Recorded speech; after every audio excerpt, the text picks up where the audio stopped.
Flexiones, tonificación, faja abdominal. Las flexiones Fitness Zen difieren en la intensidad de las flexiones tradicionales, ya que no buscan objetivos externos.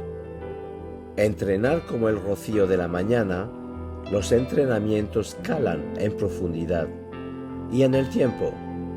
Hacer flexiones sobre las rodillas permite a todo el mundo y a cualquier edad poder ejercitar la musculatura de los brazos y hombros. Repeticiones lentas, amplias y largas moldean la musculatura funcional y permite alcanzar metas imprevistas. Respiración fluida en cada instante. Más información, libro 1, Psico-Fitness holístico, y libro 2, Zen deportivo, Alain, Tello, Robledo, Entrenar.